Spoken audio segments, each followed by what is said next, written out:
Hey everybody, it's Pam with Pam's Craft Boutique, and today we are going to make an Easter vintage cake using a styrofoam cake form, a bunny from Hobby Lobby, and that egg pick that you saw me holding I got from Michael's.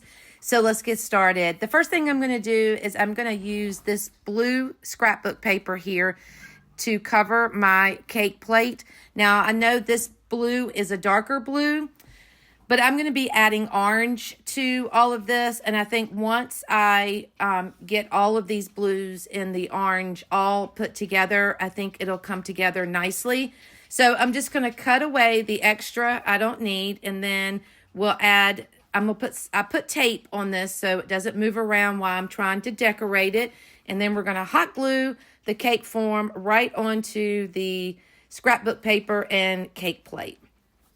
And then I added some wax paper over the scrapbook paper. I did that off camera because I want to protect the scrapbook paper. I don't want it to get messed up and I have icing fall on it or whatever. So I covered it up.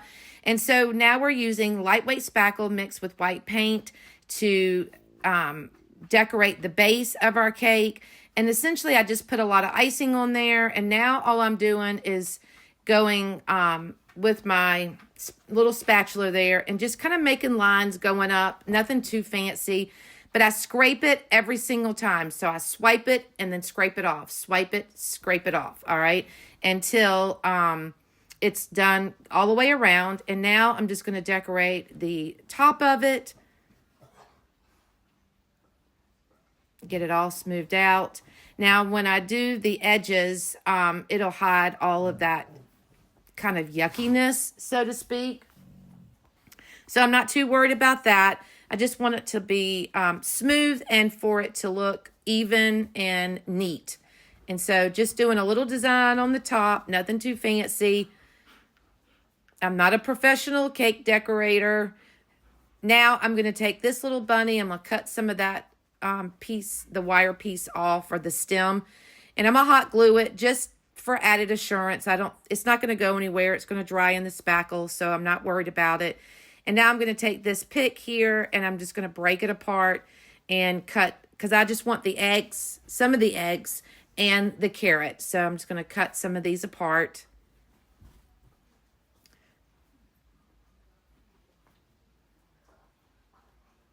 And my stem fell off, the wire stem, so let's hot glue that back on. Very good. All right, now let's put it all together. And I'm going to decorate all these that we just pulled apart right next to the bunny. And I'm going to use some of the eggs and get that on there and get that decorated. And then this particular egg is going to go on top. I always decorate in odd numbers. So I needed 3 eggs, a carrot, and then the bunny. And that gives me my odd number of pieces.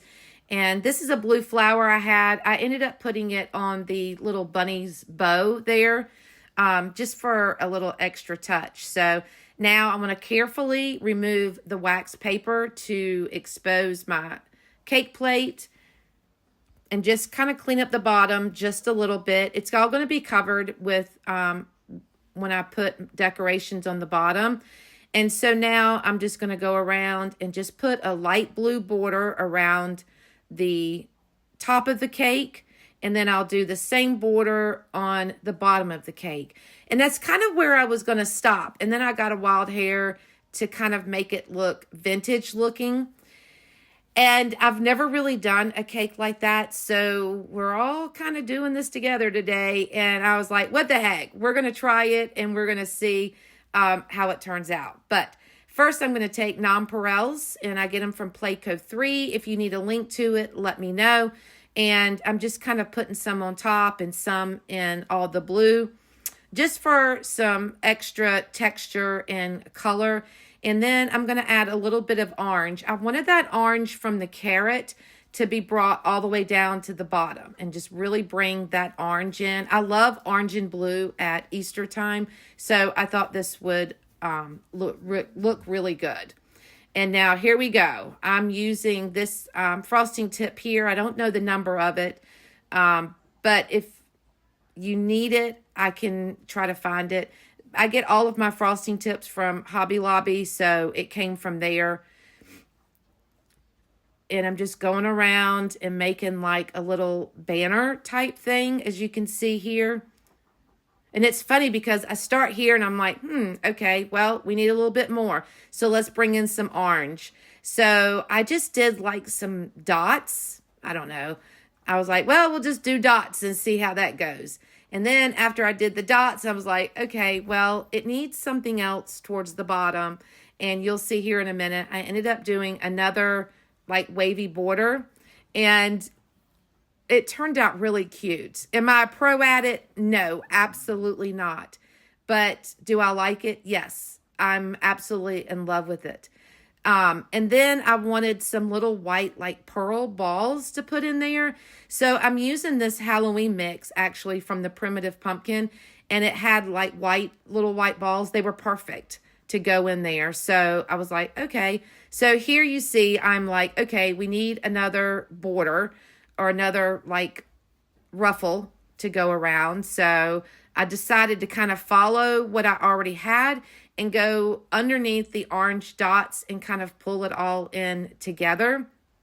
And then I was like, okay, it needs another thing of orange at top. So we're going to do just an orange loop. So, and then that's about it, guys. I love this cake. Thanks for watching.